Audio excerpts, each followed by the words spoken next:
हाँ जी, good morning आप सभी को। मैं Ved Soni, director of CA solution. आज की क्लास में हम करेंगे सीए फाउंडेशन चैप्टर 3, जिसके इनकॉर्पोरेशन ईयर हम ऑलरेडी याद कर चुके हैं ट्रिक के माध्यम से। उस ट्रिक में एक या दो मिस्टेक थी, बच्चों के मैसेज मेरे पास आए और हमने इसको रिकवर किया। आज हम उस ट्रिक में तो हमने सिर्फ किए थी बेटा याद इनकॉर्पोरेशन ईयर, लेकिन पेपर में सिर्फ इनकॉर्पोरेशन ईयर नहीं आते, हर कंपनी की डिटेल पूछी जाती है और उसकी डिटेल के बारे में चर्चा होती है। बड़े ध्यान से सुनना बेटा, इस चैप्टर के अंदर कोई लॉजिक नहीं है, कोई कॉन्सेप्ट नहीं है। वाई जिसका हम क्लास में जिक्र करते हैं, ऐसा क्यों हुआ सर, उस क्यों का जवाब किसी के पास नहीं है। ये महज एक डेटा है, फैक्ट्स हैं, फिगर्स हैं, जिसको हमें रिटेन करना अपने माइंड के अंदर। ऑब्जेक्टिव टाइप क्वेश्चन आता है तो डेटा अगर सही तरीके से याद होगा और हमने सही टिक मार्क किया तो हमारे नंबर हमें मिल जाएंगे। इसी ऑब्जेक्ट से हमें क्वेश्चन ये जो चैप्टर कर रहे हैं वो याद कर रहे हैं। और दूसरा, ताकि हमें जो कॉमर्स का बच्चा है या जो कॉमर्स के अंदर आया है नॉन कॉमर्स बैकग्राउंड से, तो उसे कुछ कंपनियों के बारे में नॉलेज हो जाए, इसलिए चैप्टर डाला गया था। तो ये तो प्लीज़ ध्यान दें, इस चैप्टर के अंदर मैं आपको कॉन्सेप्ट नहीं करवा पाऊंगा बेटा, लेकिन फैक्ट्स को याद करने की कुछ जादुई मैजिक टेक्निक मैं आपको दूंगा। कहानियों के माध्यम से, स्टोरीज के माध्यम से हम इसको लिंक करेंगे और एक बार लिंक अगर प्रॉपरली कर लिया तो पूरी ज़िंदगी हम इसको नहीं भूलेंगे। जी सर, चलिए थोड़ा सा रिकैप लेते हैं। हमने कंपनीज को दो भागों में बांटा था, domestic company, global company. Domestic company हमने 6 सेक्टर में डिवाइड किया था, उसमें सबसे पहला सेक्टर था बैंकिंग सेक्टर। हमारे इंस्टीट्यूट ने स्टडीमेट के अंदर इन कंपनीज को दे रखा है सीरियल वाइज, पहले ए नाम से जितनी भी कंपनी है, फिर बी नाम से कंपनी, फिर सी नाम से, फिर डी नाम से। हम उस सीरीज में इसको नहीं करेंगे, हम वैसे ही इन कंपनीज को याद करेंगे जैसे हमने इसको अपने अकॉर्डिंग सेक्टर में बांट रखा है। हमारा पहला सेक्टर था बेटा बैंकिंग सेक्टर। बैंकिंग सेक्टर के अंदर हमने निमोनिक दिया था साई HDFC। अगर आपको याद हो, जिस बच्चे ने मेरी पुरानी वीडियो नहीं देखी चैप्टर 3 की, वो पहले एक बार पुरानी वीडियो देखी, फिर नेक्स्ट पार्ट के ऊपर वो आए। Sai HDFC, S for SBI, A for axis bank, I for ICICI bank और H for HDFC bank. In 4 bank का जिक्र हम आज करने वाले हैं। सबसे पुराना बैंक कौन सा था? Sai SBI HDFC SBI bank था, जो 1806 में बना था। उसके बाद एक्सिस बैंक आया था 1993। एक मिनट बेटा होल्ड करना। हाँ जी, तो एक्सिस बैंक बना था 1993 में और उसके जस्ट एक साल बाद 2 बैंक और बने थे, आपको याद होगा बेटा। ICICI बैंक 1994 में बना था और HDFC भी 1994 में बना था। आज उन बैंकिंग सेक्टर्स की डिटेल में हम जाने वाले हैं। आपकी स्क्रीन पर दिख रहा है स्टडीमेट का पेज नंबर, अगर मैं आपको बताऊं तो पेज नंबर 7 पे एक्सिस बैंक दे रखा है बेटा। क्या दे रखा है? एक्सिस बैंक दे रखा है। इसको हम डिटेल में याद करेंगे मेरे बच्चों। जब मैं आप मेरी वीडियो को देख रहे हो उसके बाद भी आपको इन फिगर्स को नोट डाउन करना है, मेरी बातों को या वीडियो को कम से कम 2 बार सुनना है। ये फैक्ट्स जब दिमाग के अंदर फिट हो जाएंगे तो आपको फिर एग्जाम के टाइम पर बड़ी हेल्प मिलने वाली है। उस टाइम फिर आपको चिंतित होने की कतई ज़रूरत नहीं है। चलिएगा स्टार्ट करते हैं। एक्सिस बैंक इनकॉर्पोरेशन ईयर में ऑलरेडी याद करा चुका हूं। साई ए से एक्सिस बैंक 1993 में बना था। अब सभी ध्यान सुनना, सभी के हेड ऑफिस कहाँ हैं? मुंबई हैं। सभी बैंकिंग सेक्टर, जितने भी बैंकिंग सेक्टर के अंदर, यहाँ ऐसा नहीं कि सारे बैंक्स, जिन बैंक्स का जिक्र हमारे स्टडीमेट में कर रखा, जिन 4 बैंक की बात करूं तो हमारे लिए काम आसान आ गया। सभी के हेड ऑफिस कहाँ है बेटा? मुंबई महाराष्ट्र के अंदर है। तो हेडक्वार्टर याद करने की अलग से जरूरत नहीं, मैंने आपको बता दिया सभी के कहाँ है, मुंबई है। थर्ड है, इसका प्रेजेंट हेड कौन है, फिर इसका नॉन एग्जीक्यूटिव चेयरमैन कौन है और चीफ फाइनेंशियल ऑफिसर कौन है। बड़े ध्यान सुनो बेटा, एक्सिस बैंक एक प्राइवेट सेक्टर बैंक है।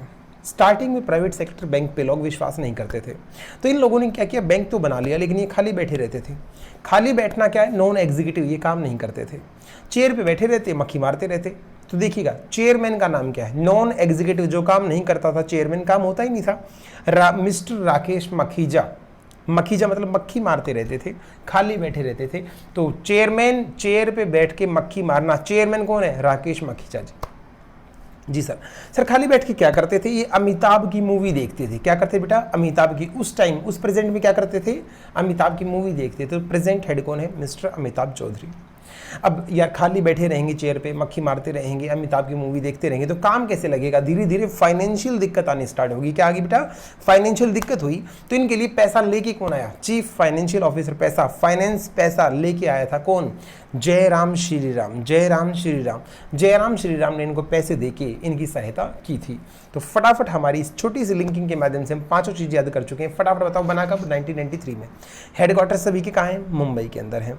सर चेयर पे बैठ के मक्खी कौन मारता था? जब काम ही नहीं होता तो क्या करते थे? मिस्टर राकेश मखीजा जी। उस टाइम पे सर क्या करते थे, वो मूवी देखते थे, किसकी, अमिताभ की। उस टाइम पे उस प्रेजेंट हेड कौन हो गया, अमिताभ चौधरी। सर धीरे धीरे पैसों की कंगाली आती गई तो मदद करने के लिए कौन आया, चीफ फाइनेंशियल ऑफिसर, नाम क्या था, जयराम श्रीराम। क्या आपको ये बात समझ में आ गई, जी सर। कंपनी के इंट्रोडक्शन में बेटा कुछ लाइन आपको अंडरलाइन करनी है, उतना ही करना है बेटे जितना मैं कराऊँ आपको। पहली लाइन आपको याद करनी है, ये तीसरा लार्जेस्ट प्राइवेट सेक्टर बैंक है इंडिया के अंदर। एक्सिस बैंक बहुत जल्दी पकड़ बनाते हुए मार्केट के अंदर अपना विस्तार करते हुए भारत में तीसरे प्राइवेट सेक्टर में थर्ड लार्जेस्ट बैंक बन चुका है। बहुत जल्दी ग्रोथ करी बेटा, इसने ध्यान सुनना। इस लाइन को आप अंडरलाइन कर लीजिएगा। इसके फिर आपको बताना है, इसमें 10 इसके इंटरनेशनल ऑफिसेज एंड ब्रांचेस भी हैं। 10 इसके इंटरनेशनल ब्रांच हैं जो Singapore, Hong Kong, Dubai, Colombo and Shanghai के अंदर और भी अदर कंट्रीज़ के अंदर हैं। तो 10 इसके ऑफिसेज या 10 इसके ब्रांचेज हैं। थर्ड को अंडरलाइन करना, third largest sector private sector bank है। उसके बाद बात करूं कंपनी की हिस्ट्री की, तो इसमें आपको एक लाइन बहुत अच्छी जो याद करनी है, ये new generation private sector bank बोलते हैं इसको। क्या बोलते हैं, new generation private sector bank. पहली लाइन को अंडरलाइन कर लेना बेटा, इसमें आपको सिर्फ यही याद करना था। फिर आपको फिलॉसफी में विजन, इस एक्सिस बैंक का विजन क्या है, विजन में बेटा आपको अंडरलाइन करना है कस्टमर डिलीवरी के अंदर एक्सीलेंसी लाना, एक्सीलेंसी इन कस्टमर डिलीवरी। तो बेटा कस्टमर की जितने भी फाइनेंस की दिक्कतें हैं, उन फाइनेंशियल प्रॉब्लम को सॉल्व करना और एक्सीलेंट कस्टमर सर्विस देना। मतलब एक्सिस बैंक का एक ही मामला था, कस्टमर सेंट्रिक होकर इसने काम किया, सारी चीज़ें अपने कस्टमर के अकॉर्डिंग इसने बनाई थी। तो इसकी कोर वैल्यूज़ की बात करें, किन वैल्यूज़ पे एक्सिस बैंक बना था, कस्टमर सेंटर था, एथिक्स के साथ काम करूँगा, ट्रांसपेरेंसी, जो काम करूँगा साफ सुथरा करूँगा, ट्रांसपेरेंट होता बेटा साफ सुथरा काम होना, एंड टीम के साथ हम काम करेंगे, कोई एक बंदा क्रेडिट नहीं लेगा। एक्सिस बैंक का अगर ऊपर जाएगा तो वो सभी की मेहनत से जाएगा। अब बात करते हैं पोर्टफोलियो। एक्सिस बैंक का क्या काम है, लगभग बैंक का बेटा सभी के बैंक के सेम काम होते हैं। तो यहाँ पे आपको फिर से एक लाइन अंडरलाइन करनी है, इसके 10 ऑफिस थे, इसके साथ आपको याद करनी है इसकी 10 होली ओन्ड सब्सिडरी भी हैं। एक्सिस बैंक की 10 सब्सिडरीज भी हैं जो अलग अलग काम करती हैं बैंकिंग सेक्टर के अंदर ही। कोई एसेट मैनेजमेंट का काम करती है, कोई जनरल इंश्योरेंस का काम करती है, कोई म्यूचुअल फंड का काम करती है। तो 10 इसकी सब्सिडरी हैं, 10 इसके इंटरनेशनल ऑफिसेज हैं। फिर बात करते हैं बेटा हम सेगमेंट की। ये 3 सेगमेंट में काम करते हैं, एक्सिस बैंक 3 सेगमेंट में काम करता है। सबसे छोटा होता है रिटेल बैंकिंग, सबसे छोटा सेगमेंट, जिसमें बेटा हम लोग आते हैं, हम लोग बैंक में जाते हैं, सेविंग अकाउंट खुलवाते हैं, चेकबुक लेते हैं, नेट बैंकिंग लेते हैं, कुछ पैसा जमा करवाते हैं, कुछ छोटा मोटा लोन ले लेते हैं। तो हम आम आदमी जो करता है रिटेल बैंकिंग है।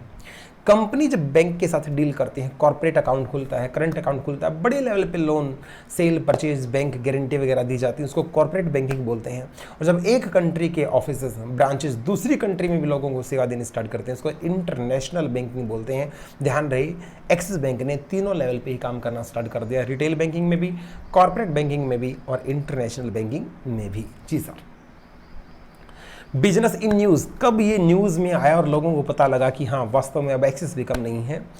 फोर्ब्स एक पत्रिका जारी करती है, मैगजीन बनाती है, उसके अंदर बेटा लार्जेस्ट पब्लिक ऑर्गेनाइजेशन कौन सी है, बड़ी कंपनी कौन सी, उसकी लिस्ट लिखनी थी। 2019 में धमाका हुआ, 741 नंबर पे ये आई थी। और बेस्ट एम्प्लॉयर की लिस्ट में भी फोर्ब्स में इसने 283 का स्थान पाया था। 741 लार्जेस्ट सेक्टर में आई थी और बेस्ट एम्प्लॉयर में इसने 283 की रैंकिंग हासिल कर ली थी। बधाई हो, इससे ज़्यादा आपको कुछ याद नहीं करना। अब फटाफट बेटा ईमानदारी के साथ मेरे साथ रिकॉल करना है, ईमानदारी के साथ ये देखना जो मैंने बताया वो तुम्हारे माइंड में है भी या नहीं। बैंक कौन सा सर, एक्सिस बैंक। कब बना था, 1993 के अंदर बना था सर। खाली प्राइवेट सेक्टर बैंक था, मक्खियाँ मारते रहते थे, तो चेयर पे बैठ के क्या करते, मक्खी मारते। तो चेयरमैन कौन, चेयर पे बैठ के चेयरमैन कौन, राकेश मखीजा जी। अब राकेश मखीजा जी उस टाइम क्या करते, मूवी देखते, किसकी, अमिताभ की। प्रेजेंट हेड कौन होंगे बेटा, अमिताभ चौधरी। सर मूवी देखेंगे, खाली बैठे रहेंगे तो खर्चा कैसे निकलेगा, तो फाइनेंस की दिक्कत आई, पैसे लेके कौन आया, Jairam Shriram, chief financial officer. जी sir. Axis bank third largest sector bank है, 10 इसके इंटरनेशनल ऑफिसेज हैं, 10 इसकी होली ओन्ड सब्सिडरी हैं, 3 सेगमेंट में काम करता है, रिटेल सेगमेंट में काम करता है, कॉर्पोरेट सेगमेंट में काम करता है और इंटरनेशनल सेगमेंट में भी काम करता है। न्यूज़ में कब आया, फोर्ब्स की मैगजीन के अंदर 741 इसने लार्जेस्ट सेक्टर के अंदर अपनी जगह रैंकिंग ली थी और बेस्ट एम्प्लॉयर में भी इसने 283 रैंक लेके दुनिया को अपना लोहा बनवाया था। बधाई हो, आपका एक सेक्टर खत्म हुआ, सॉरी एक बैंक, एक कंपनी खत्म हो गई बेटे, इसका नाम था एक्सिस बैंक। उम्मीद है आप सभी लोगों को समझ में आया होगा। तो और नहीं भी आया तो बेटा इस वीडियो को प्लेबैक करके आप कम से कम 2 बार जरूर देखिए। सुना हुआ और देखा हुआ ज़्यादा दिमाग में बसता बजाय कि पढ़ा हुआ। हम नेक्स्ट बैंक की तरफ मूव करते हैं बेटा। नेक्स्ट बैंक, सर आज बीच में बजाज कंपनी क्यों नहीं करवा रहे? बेटा हम कंपनी, सारी कंपनी को लाइन में डील नहीं कर रहे, हम अपने सेक्टर के अकॉर्डिंग कर रहे हैं। तो हम एक्सिस बैंक कर चुके हैं। नेक्स्ट सेक्टर आपका आएगा ABCDEFGHI HDFC, गेल, और ये है आपका HDFC। पेज नंबर 20 मार्क कर लेना बेटा। 20 पेज पे HDFC बैंक हम करने जा रहे हैं। HDFC बैंक, सर ये प्राइवेट बैंक है सरकारी बैंक है? बेटा ये भी हम प्राइवेट बैंक की बात करेंगे। इनकॉर्पोरेशन ईयर आपको याद है बेटा, ये याद करवाने की मुझे जरूरत नहीं, क्योंकि लास्ट वीडियोस के अंदर मैं निमोनिक बना के इनको अच्छे से याद करवा चुका हूँ। 1994 के अंदर बना था। ओनरशिप ग्रुप क्या है? HDFC group. जी सर। हेडक्वार्टर कहाँ है बताने की जरूरत नहीं बेटा, सभी बैंकों के हेडक्वार्टर कहाँ है? हमारे सभी बैंकों को नहीं, जो स्टडीमेट में 4 बैंक दे रखे हैं सभी के हेडक्वार्टर कहाँ है? मुंबई के अंदर है। चेयरमैन सर्विस को कैसे याद करेंगे? HDFC quality. HD क्वालिटी किसको बोलते हैं? HD क्वालिटी, जो दीपक की तरह साफ होता है, जो दीपक की तरह साफ सुंदर दिखाई देता है, उसको HD क्वालिटी बोलते हैं। तो HDFC बैंक में दीपक एस पारेख चेयरमैन को लगाया गया था। चेयरमैन कौन है? दीपक, जिसने क्या लाया था? वो HD क्वालिटी लेके आया था। अमरीश पुरी और आदित्य पुरी 2 भाई थे। एक भाई कौन था? अमरीश पुरी, जो फिल्मों में चला गया। आदित्य पुरी को काम नहीं मिला। आदित्य पुरी कहाँ गया? HDFC बैंक में आ गया। तो अमरीश पुरी के भाई का नाम है आदित्य पुरी। आदित्य पुरी काम करता है कहाँ? HDFC बैंक में। आज भी वो क्या है? प्रेजेंट हेड है आदित्य पुरी। पैसे लेके यहाँ कौन आया? चीफ फाइनेंशियल ऑफिसर यहाँ का कौन है बेटा? इसका नाम सबसे लंबे नाम वाला जो बंदा है CFO, वो HDFC में है, जिसका नाम है श्रीनिवासन वैद्यनाथन। श्रीनिवासन वैद्यनाथन, ये याद करना, सबसे लंबा नाम श्रीनिवासन वैद्यनाथन है। अमरीश पुरी का भाई आदित्य पुरी यहाँ पे क्या है? प्रेजेंट हेड है। और जो चेयरमैन है वो कौन है? चेयरमैन दीपक। दीपक क्या लेके आया था यहाँ पे? HD क्वालिटी लेके आया था। HDFC HD quality. ठीक है जी। तो 5 बातें बड़ी शिद्दत के साथ हम लोगों ने याद करी। अब जरा इसके आगे चलते हैं। HDFC बैंक और भी आगे निकल गया एक्सिस बैंक से, ये मैं कह सकता हूँ। लगभग आपके फर्स्ट नंबर पे आता है प्राइवेट सेक्टर बैंक में। और इसकी बेटा आपको याद रखना पड़ेगा, सेकंड लाइन के अंदर कुछ इंपॉर्टेंट चीज़ें दे रखी हैं। इसका डिस्ट्रीब्यूशन नेटवर्क बहुत लंबा है। इसके 12,260 ATM है। कितने हैं? 12,260 ATM खोल चुका है। कितने शहरों के अंदर? 2657 सिटी के अंदर, 26567 कंट्री के सिटीज़ के अंदर इसने अपने 12,260 ATM लगा चुका है। बहुत फास्ट काम कर रहा है। HDFC की खास बात क्या? लोग बैंक में जाते थे, लाइन में खड़े होकर परेशान होते थे। अब हमारा लोन लेने जाते हैं तो 3-3 दिन चक्कर कटवाते थे। तो HDFC ने कुछ टाइम मैनेजमेंट का सिस्टम स्टार्ट किया, जिसके लिए इसको ई-कॉमर्स का मार्केट लीडर भी बनाया गया। ई-कॉमर्स इलेक्ट्रॉनिक सेगमेंट का मार्केट लीडर की बात करें तो सबसे ऊपर जो नाम आएगा वो HDFC का नाम आएगा। HDFC ने लोगों को कैसे आकर्षित किया? इसने बोला ऑटो लोन सिर्फ 30 minute, personal loan 10 second, 2 wheeler loan 15 minute और सेकंड्स में काम को डिवाइड कर दिया। आप बैंक में आइए और उसके पोस्टर बाकायदा बैंक में लगवा दिए, इतने मिनट में इतना काम हो जाएगा, इतने मिनट में इतना काम हो जाएगा। अगर आपका इतने मिनट में काम नहीं होता तो आप बैंक मैनेजर से मिल सकते हैं। तो हम कह सकते हैं फास्ट और ई-कॉमर्स का लीडर अगर कोई है तो HDFC बैंक है। जरा देखिएगा नीचे क्या लिख रखा है। 10 सेकेंड पर्सनल लोन बता रखे, 30 मिनट्स में ऑटो लोन बता रखा है, 15 मिनट के अंदर 2 wheeler loan, digital marketing etcetera etcetera. तो सारे बेटा काम के अंदर जो डिजिटलाइजेशन लेके आया वो HDFC लेके आया था। याद करो ATM कितने? 12,260। कितने शहरों में जा चुका है? 2657 2657। जी सर। कंपनी की हिस्ट्री की बात करें तो आपको ज़्यादा कुछ याद नहीं करना। 1994 में इनकॉर्पोरेशन ईयर इसका हुआ था। एक चीज़ याद करनी है, वर्ली में इसका हेड ऑफिस है, मुंबई की वर्ली में इसका हेड ऑफिस है। इसके इनॉग्रेशन पे मनमोहन सिंह आए थे, ये आपको याद करना है। मनमोहन सिंह इसके इनॉग्रेशन पे आए थे। जी सर। फिलॉसफी क्या है? मिशन इसका एक्सिस बैंक की तरह सिर्फ कस्टमर नहीं, इसको कहता है कस्टमर तो लेना ही लेना है, साथ में मुझे वर्ल्ड क्लास बैंक बनना है, वर्ल्ड क्लास, ताकि पूरे वर्ल्ड में मेरे को जाना जाए। इसका मिशन है किसका? HDFC का, वर्ल्ड क्लास बैंक बनना। पोर्टफोलियो की अगर बात करें तो सभी बैंकों का बेटा लगभग एक जैसा काम होता है, क्योंकि सभी बैंकों में काम तो एक जैसा ही होता है ना, इससे अलग से हम पोर्टफोलियो डिस्कस नहीं करेंगे। और बिजनेस न्यूज़ में कब आया? इसने बहुत लंबी छलांग मारी बेटा। वो तो 741 रैंक ले पाया था लार्जेस्ट में, इसने 209 209वीं रैंक ली। ध्यान से देखो, 209 के नीचे है 119, 99 कॉमन है, 99 कॉमन है, 11 में 9 जोड़ दे तो 20 बनता है। सर एक बेस्ट एम्प्लॉयर, फोर्ब्स की बेस्ट एम्प्लॉयर रैंकिंग के अंदर 119वीं रैंकिंग लेके आया और लार्जेस्ट सेक्टर में 209 रैंकिंग लेके आया था। एक्सिस बैंक से बहुत आके निकल गया कौन? HDFC bank. फटाफट याद करें ईमानदारी के साथ, जैसे आपने वो बैंक याद किया था बेटा। HDFC का ग्रुप, ओनरशिप ग्रुप कौन है? HDFC है। कब बना था? 1994 में। HD क्वालिटी कौन लेके आया था? दीपक पारेख लेके आया था। सर लंबा नाम किसका है? चीफ फाइनेंशियल ऑफिसर का श्रीनिवासन वैद्यनाथन। और क्या था इसके अंदर? और इसके अंदर क्या था ऊपर? हाँ, अमरीश पुरी का भाई कौन था? आदित्य पुरी, जो क्या करता है यहाँ पे प्रेजेंट हेड का काम करता है। 12,260 टीम लगा चुकी है, बहुत जल्दी अपने आप को ग्रो कर रही है। 2657 सिटी के अंदर इसने अपना जाल फैला रखा है और वर्ल्ड क्लास बैंक बनना इसका मिशन है। 1994 में बनी थी। इनोग्रेशन में मनमोहन सिंह जी आए थे। और इसकी अगर मैं रैंकिंग की बात करूँ तो 209 के नीचे 119 लिख रखा था। 99 कॉमन था, 11 में 9 जोड़ दे तो 20 आता है। वर्ल्ड लार्जेस्ट सेक्टर के अंदर ये 209वीं रैंक पे थी और बेस्ट एम्प्लॉयर में ये 119वीं रैंक लेके आई थी। बधाई हो आपका, HDFC हो गया ओवर। तीसरा बेटा हमारा ICICI बैंक। इसमें कुछ ज़्यादा नहीं है, इसको हम बड़ा फास्ट याद करेंगे। ICICI बैंक में क्या मामला था? इनकॉर्पोरेशन ईयर बेटा आपको ऑलरेडी याद है, 1994 में हुआ था। जी सर। ओनरशिप ग्रुप ICICI, जो बैंक का नाम होता है वही ओनरशिप ग्रुप का नाम होता है। हेडक्वार्टर कहाँ है? बताने की जरूरत नहीं बेटा, क्योंकि ऑलरेडी मैं बता चुका हूँ कि चारों के हेडक्वार्टर कहाँ है? मुंबई के अंदर है। सर चेयरमैन क्या है? ICICI में कितने ICICI 3 आई। उसके चेयरमैन भी वो बंदा ढूंढा गया था जिसके नाम में 3 आई थे। आई गिरीश, GIRI, 2 आई होगी। चंद्रा चतुर्वेदी, चतुर्वेदी के अंदर भी लास्ट में आई आ गया था। उसके चेयरमैन वो बने थे जिसके नाम में 3 आई थे। बैंक में भी 3 आई और गिरीश चंद्र चतुर्वेदी के अंदर भी 3 आई थे। जी सर। प्रेजेंट हेड कौन है? संदीप बख्शी जी हैं। बख्शी जी वो हैं जिनकी जान बख्श दी थी किसने? गिरीश ने। गिरीश ने क्या किया था? जब ये लगाया गया था संदीप बख्शी वहाँ पे, तो ये एक बार चोरी करता पकड़ा गया था, तो फिर भी इसको बख्श दिया गया था और इसको मौका दिया गया था कि ये ईमानदारी के साथ काम करे। उसके बाद संदीप ने कभी कोई गड़बड़ नहीं करी, बैंक में कोई चोरी नहीं करी और फिर इसके काम को देखते हुए चेयरमैन साहब ने इसको प्रेजेंट हेड बनाया था। तो प्रेजेंट हेड कौन है? संदीप बख्शी। बख्शी से याद करना, इसको बख्शा गया था कब? किस काम के लिए? चोरी इसने की थी, चोरी करते टाइम पकड़ा गया था, फिर इसको बख्श दिया था किसने? गिरीश जी ने। और आज ये क्या है? प्रेजेंट हेड है। चीफ फाइनेंशियल ऑफिसर कौन है? राकेश झा। सर एक था राकेश मखीजा, हाँ था। और राकेश मखीजा वहाँ से उसको मारी लात क्योंकि वो वहाँ ढंग से काम नहीं कर रहा था। मखीजा में मक्खी हटा दिया, क्या बच गया? झा। तो ये बन गया राकेश झा। ये चीफ फाइनेंशियल ऑफिसर है यहाँ का। चलेगा, ऐसे आपको भी लिंक करना है बेटा, बहुत मज़ेदार चीज़ें बन जाएंगी और हम इजीली इसको याद कर पाएंगे। ICICI ज़्यादा इंपॉर्टेंट नहीं है, फिर भी हम इसको फटाफट एक बार कर लेते हैं।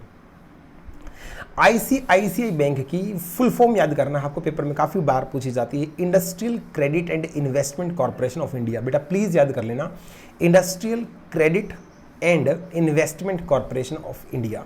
इसके ATM HDFC के ATM से कहीं ज़्यादा है। HDFC के ATM लगे थे 12,260 अगर आपको याद हो तो, और ICICI के लग चुके हैं 14,367 ATM लग चुके हैं। जी सर, अंडरलाइन करना, जितना मैं बताऊं बेटा उतना उतना करना है, नहीं तो बहुत ज़्यादा हो जाएगा। कंपनी की हिस्ट्री की अगर बात करें तो हमें ज़्यादा कुछ याद नहीं रखना। ICICI बैंक को प्रमोट किया गया था 1994 के अंदर। 1994 में इसको ICI लिमिटेड बनाया गया था। ओरिजिनल ICICI बन चुका था 1955 में। ज़्यादा पहचान और इसको रिकॉग्नाइज किया गया था 1994 में। ओरिजिनली इसको बनाया कब गया था? देखो ये लिख रखा बेटा, ICICI वाज फॉर्म्ड 1955 में, 1955 में इसको बनाया गया था। वर्ल्ड बैंक ने, गवर्नमेंट ऑफ इंडिया ने और कुछ इंडियन इंडस्ट्री के जो रिप्रेजेंटेटिव थे इन लोगों ने मिलकर इस बैंक का निर्माण किया था और इसको ओरिजिनली प्रमोट किया गया था 1994 के अंदर। तो कंपनी हिस्ट्री में सिर्फ आपको ये 2 बातें याद रखनी है। विजन की अगर मैं बात करूं तो ये विजन में से आपको इसको ग्लोबल को अंडरलाइन करना बेटा। ICICI बैंक का विजन है क्या? मुझे ग्लोबल बैंक बनना, मुझे सिर्फ भारत का नहीं, मुझे वर्ल्ड लेवल का बैंक बनना है, तो मुझे ग्लोबल बैंक बनना है। मिशन क्या है? मुझे लोगों को टेक्नोलॉजी स्पीड देनी है। जो HDFC ने किया वही मिशन इसका भी, मुझे स्पीड के साथ और हाई क्वालिटी, ऐसा नहीं स्पीड बढ़ा दूं तो क्वालिटी गिरा दूं, स्पीड भी बढ़ाऊंगा और क्वालिटी भी बढ़ाऊंगा, ऐसा बोलने वाला ICICI बैंक था। जी सर। पोर्टफोलियो में अलग से याद नहीं कराऊंगा। ICICI की भी जैसे बाकी बैंकिंग की है, इसकी भी अपनी अलग सब्सिडरी हैं। जैसे अगर मैं नाम पढ़ाना चाहूँ तो ICICI सिक्योरिटी है, ICICI general insurance, ICICI AMC, ICICI venture, ICICI foundation, ICICI financial counselling. तो ऐसी बहुत सारी सब्सिडरीज हैं किसकी? ICICI की, जो बैंकिंग सेक्टर और अदर बैंकिंग सेक्टर के अंदर काम करती हैं। सेगमेंट्स में वही है, क्रेडिट कार्ड का, बैंक का, बैंकिंग प्रोडक्ट का, कोई अलग से नहीं बेटे, सभी बैंक के सेक्टर्स लगभग एक जैसे होते हैं, कोई इशू नहीं है। तो बिजनेस इन न्यूज़ में आते हैं। इसमें आपको 3 बातें बेटा याद करनी है जो पेपर के लिए, ऑब्जेक्टिव के लिए कामयाब है। पहली बात, 400वीं वर्ल्ड, बेटा राउंड फिगर में इसकी रैंकिंग है, तो इसकी रैंकिंग याद करनी आसान है। ICICI राउंड फिगर में आया था, लार्जेस्ट में कितना, 400 इसकी रैंकिंग आई थी। दूसरी लाइन बहुत इंपॉर्टेंट है, एक जैसे फिल्म वाले अच्छे काम करते तो आईफा अवार्ड मिलते हैं, आईफा अवार्ड आपने देखा होगा मूवीज़ में जो लोग काम करते हैं, तो ऐसे बैंक में टेक्नोलॉजी में जो अच्छा काम करेगा उसको IBA कंपटीशन के तहत अवार्ड दिया जाता है। IBA टेक्नोलॉजी अवार्ड्स 2018 के अंदर ICICI विनर बना था टेक्नोलॉजी के मामले में, बहुत बड़ी बात है ICICI के लिए। IBA एक वर्ल्ड लेवल का कंपटीशन होता है, मतलब अवार्ड होता है, वहाँ पे ICICI को अवार्ड मिला था बिगेस्ट विनर का टेक्नोलॉजी के मामले में। और फिर आपको एक बात याद रखनी है बेटा, वो यह है ICICI bank cross milestone of 2 million FASTag. आपको पता होगा बेटा, कुछ दिन पहले की अगर मैं बात करूँ तो गाड़ियों के ऊपर जब टोल टैक्स पे हम क्रॉस करते थे तो मैनुअल कैश डिपॉजिट करवाते थे, फिर सभी गाड़ियों के ऊपर एक स्टिकर लगाया गया जिसको फास्टैग बोलते थे। फास्टैग कुछ बैंकों को जारी करना था, सबसे फास्ट और सबसे अच्छी क्वालिटी के फास्टैग जिसने जारी की उसका नाम ICICI बैंक है। माइलस्टोन खड़ा कर दिया, 2 मिलियन फास्टैग 31 अक्टूबर 2019 तक जारी कर चुका था। ये बात आपको करंट में याद रखनी है। ये 3 बातें आपको याद करनी थी और बाकी कुछ ये नहीं पढ़ना, और ये हो गया आपका ओवर। आया ना मजा? अब देखिए ICICI को रिवाइज कैसे करते हैं। ICICI 3 आई आती हैं, तो इसका चेयरमैन के नाम में भी 3 आई आएंगी। नाम बताओ, गिरीश चंद्र चतुर्वेदी। गिरीश ने किसको माफ़ किया था? संदीप बख्शी को बख्श दिया था क्योंकि उसने क्या की थी, चोरी की थी। फिर बाद में उसको क्या बनाया गया था, प्रेजेंट हेड बनाया गया था। जी सर। और राकेश मखीजा वहाँ पे था, वही राकेश मखीजा वहाँ से हटके यहाँ क्या बन गया था, chief financial officer Rakesh Jha बन गया था। ये भी 14,367 ATM लगा चुका है, काफ़ी ग्रोथ के साथ काम कर रहा है। इसकी भी कई सारी सब्सिडरीज हैं जिनके अलग अलग नाम हैं, और ये भी उन्हीं सेगमेंट्स में काम करता है जैसे बाकी सेगमेंट में काम कर रहे हैं लोग। लेकिन इसका जो मिशन है, जो विजन है, वो ग्लोबल बैंक बनना है, न कि सिर्फ इंडियन बैंक बन के सिमट जाना है। इसकी 3 लाइन हमें लास्ट में नीचे याद करी थी। 2 मिलियन फास्टैग सबसे पहले इशू करने का रिकॉर्ड इसके नाम है। IB के अंदर विनर रहने का रिकॉर्ड इसके काम है। और राउंड फिगर में फोर्ब्स की जो मैगजीन थी, फोर्ब्स एक मैगजीन जारी करता है, उसमें रैंकिंग निकालता है, लार्जेस्ट सेक्टर के अंदर इसकी 400वीं 400 रैंकिंग इसकी आई थी। बताइए बेटा, हमने 3 बैंक निपटा ली, आज हमारा लास्ट बैंक पे हम आ गए, इसका नाम है SBI। आप पेज निकाल लेना, अब 35 पेज पे दे रखा है SBI।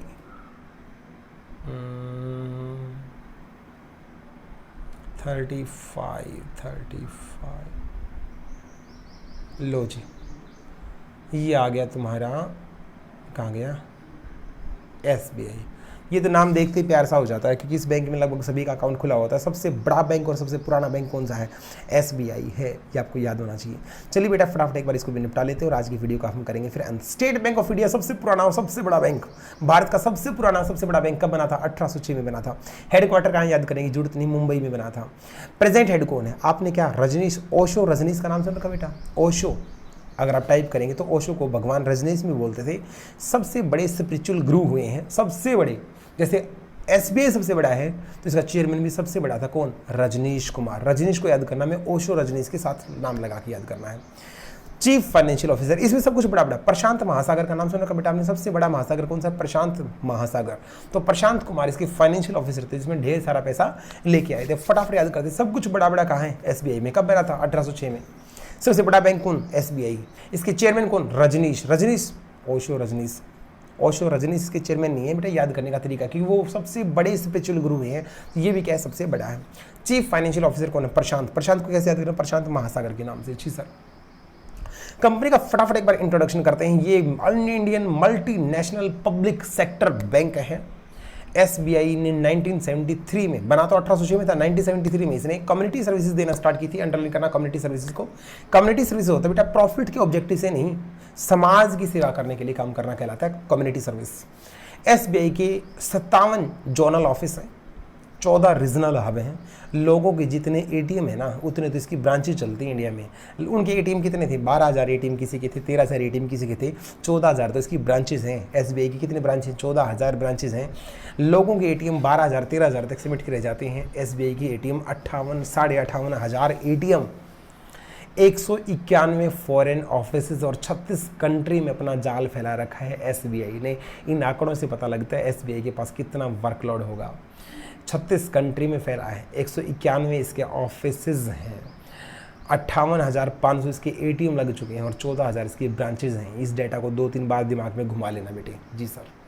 फटाफट आते नीचे कंपनी हिस्ट्री में। कंपनी हिस्ट्री की बात करें तो बड़े ध्यान सुना। 1806 में हम गुलाम थे। हम आज़ाद कब हुए थे बेटा? 1947 में हम आज़ाद हुए थे। उससे पहले हम गुलाम थे। तो ब्रिटिश अंग्रेजों के शासनकाल में इस बैंक का निर्माण किया गया था, पर उस टाइम पे इसका नाम SBI नहीं था बेटा। इसका नाम था, अगर मैं पूछूं SBI का बाप कौन है तो आप बोलेंगे imperial bank of India. SBI का पहले नाम क्या होता था? Imperial bank of India. Sir imperial bank कहाँ से आया था? इंपीरियल बैंक दो बैंकों को मिलकर बनाया गया था। एक था बेटा बैंक ऑफ कैलकाटा और एक था बैंक ऑफ बॉम्बे। बॉम्बे और कैलकाटा दो बैंकों को मर्ज किया गया, उसका नाम रखा गया इंपीरियल बैंक ऑफ इंडिया। और उस इंपीरियल बैंक को 1955 के अंदर चेंज करके बनाया गया स्टेट बैंक ऑफ इंडिया। क्या आपको हिस्ट्री समझ में आ गई? सबसे पहले क्या थे? दो बैंक थे, एक bank of Calcutta, bank of Bombay. इन दोनों को ब्रिटिश ने क्या किया? मर्ज कर दिया। क्या बैंक बना? Imperial bank of India. Imperial bank of India को आज़ादी के बाद हमने इंपीरियल बैंक का नाम चेंज कर दिया और उसका नाम रखा state bank of India. RBI का काफ़ी कुछ स्टेक इसके अंदर, कंट्रोल इसके अंदर था, फिर गवर्नमेंट ने वो स्टेक अपने पास रखा था। तो इस तरीके की हिस्ट्री यहाँ पे दे रखी है। चलिएगा, विजन देखिए SBI का। सबसे अच्छा विजन मुझे लगता है, सबसे छोटा विजन है माई SBI। कस्टमर चिल्लाने लगेगा मेरा SBI, अपना बैंक लगने लगेगा। और SBI की फिलॉसफी है माई कस्टमर फर्स्ट, मेरा कस्टमर सबसे फर्स्ट होगा। हालांकि बातें दिखती कुछ और हैं बेटा, होती कुछ और है। काम बहुत ज़्यादा होने की वजह से SBI बैंक में सबसे ज़्यादा लोड होता है और सबसे ज़्यादा प्रैक्टिकली परेशानी भी हमें वहीं देखने को मिलती है। चलिएगा, मिशन में बता रखा है हम यंग इंडिया की आवाज़ बनेंगे, डिजिटलाइजेशन लेके आएंगे, मेक इंडिया बनाएंगे, रिमोट से रिमोट गांव के अंदर भी हम एक बैंक की ब्रांच खोलेंगे, एटसेट्रा एटसेट्रा। इस तरीके के इसके मिशन है। चलिएगा, SBI के पोर्टफोलियो की अगर बात करें तो बेटा ये बैंकिंग सेक्टर और नॉन बैंकिंग सेक्टर दोनों में अपनी सब्सिडरी बनाता है। 6-7 का कॉम्बिनेशन, 6-7 6 तो है बेटा इसकी सब्सिडरी जो बैंकिंग सेक्टर में काम करती हैं और 7 इसकी सब्सिडरी ऐसी जो नॉन बैंकिंग सेक्टर में काम करती हैं। 6 सब्सिडरी के नाम आपको लेफ्ट साइड दे रखे हैं, सॉरी जो भी साइड आपकी तरफ से जो दिख रही है, और 7 सब्सिडरी ऐसी हैं जो इसकी नॉन बैंकिंग, जैसे कैपिटल मार्केट में कोई फंड मैनेजमेंट के अंदर काम करता है, कोई कमर्शियल सर्विसेज के अंदर काम करता है, कोई लाइफ इंश्योरेंस में काम करता है, कोई जनरल इंश्योरेंस में काम करता है, एटसेट्रा। तो काफ़ी नॉन बैंकिंग सेक्टर में भी काम करते हैं। तो 6-7 का combination, 6 banking sector, 7 non banking sector. Business in news, SBI news में कब आया, इसकी 4-5 बातें हम याद कर लेते हैं और फिर हम आज की वीडियो को क्या करेंगे, एंड करेंगे। SBI लार्जेस्ट सेक्टर के अंदर 460वीं रैंक में। सर HDFC फिर तो इससे बड़ा बैंक है क्या? बेटे बड़ा छोटा ये जो रैंकिंग है ये ऐसा नहीं होता कि जिसकी ब्रांचेज ज़्यादा हैं वो बड़ा बैंक होता है। एक साल के अंदर कौन से बैंक ने ज़्यादा ग्रोथ दिखाई है उस अकॉर्डिंग बेटा ये क्या दी जाती है, रैंकिंग दी जाती है। एक साल के अंदर कौन से बैंक ने ज़्यादा ग्रोथ करी है, एसेट के अकॉर्डिंग, पैसे के अकॉर्डिंग, ब्रांचेज के अकॉर्डिंग सबसे बड़ा बैंक हमेशा इंडिया में कौन है? SBI था, है और आगे भी रहेगा। चलिएगा, बेस्ट एम्प्लॉयर की रैंकिंग में 385वीं रैंक लेके आया था। पहले 2 पॉइंट के बाद थर्ड पॉइंट पे इंपॉर्टेंट मार्क कर लेना। तीसरा पॉइंट बहुत इंपॉर्टेंट है आप लोगों के लिए। 5 बैंकों का मिलन कर दिया गया था, आपको याद हो गया तब बिल्कुल आपके सामने बेटा 1 अप्रैल 2017 को 5 bank, state bank of Bikaner and Jaipur, state bank of Hyderabad, state bank of Mysore, state bank of Patiala, state bank of Travancore, ये 5 बैंक को मर्ज करके एक ही नाम दे दिया गया था SBI। ये इसी के एसोसिएट बैंक थे। लोग कन्फ्यूज होते थे, state bank of Bikaner and Jaipur, SBI, लोग पूछते थे अलग अलग हैं क्या, फिर बताते थे ये 2 बैंक है, फिर बड़ा कन्फ्यूजन था, सभी को मर्ज कर दिया गया। 5 एसोसिएट बैंक को मर्ज कर दिया गया था 1 अप्रैल 2017 को, याद रखना बेटा एक बात। साउथ कोरिया के अंदर पहले SBI ने साउथ कोरिया में अपना काम लिया। साउथ कोरिया में 2016 में पहली ब्रांच ओपन कर चुका है कौन? SBI। और इसके अलावा आपको ये वाली लाइन याद करनी बेटा, बहुत इंपॉर्टेंट है। 47 लड़कियों का कन्यादान किया था 51,000 रुपये दे के। किसने? SBI ने। कितनी लड़कियों की शादी कराई थी? 47 की। कितने रुपए का कन्यादान डाला था? 41,000 का। आप पढ़ लीजिएगा। SBI ने सबसे ज़्यादा पैसा जिसको बांटा है वो इंफ्रास्ट्रक्चर में बांटा है। इंफ्रास्ट्रक्चर के 47 प्रोजेक्ट में, ये हर प्रोजेक्ट में को टोटलिटी में अगर करें तो 51,000 करोड़ रुपए बांट चुका है। तो 47 को और 51,000 को लिंक करने का तरीका मैं आपको बता चुका हूँ। 47 लड़कियों की मैरिज हुई थी, 51,000 का डोनेशन दिया था। 47 क्या है? इंफ्रास्ट्रक्चर प्रोजेक्ट हैं और 51,000 क्या है? करोड़ हैं जो इंफ्रास्ट्रक्चर प्रोजेक्ट के लिए दिए गए थे। और बाकी इसमें कुछ नहीं करना बेटा, बधाई हो गया। तो ये था हमारा आज का बैंकिंग सेक्टर। बैंकिंग सेक्टर की डिटेल कैसे याद करनी है, बहुत सारे बच्चों की लगातार डिमांड थी, रिक्वेस्ट थी, सर थर्ड चैप्टर हमसे याद नहीं होता। आपने इनकॉर्पोरेशन ईयर तो याद करवा दी, क्या आप हमें डिटेल भी करवा सकते हैं? नेक्स्ट वीडियो के अंदर बेटा हम नेक्स्ट पार्ट कवर करेंगे। इत्तू सा कवर करते रहें और हम एक दिन पूरी BCK को अपनी टिप्स पे ले आएंगे। मिलते हैं बेटा नेक्स्ट वीडियो के अंदर, तब तक जय हिंद जय भारत।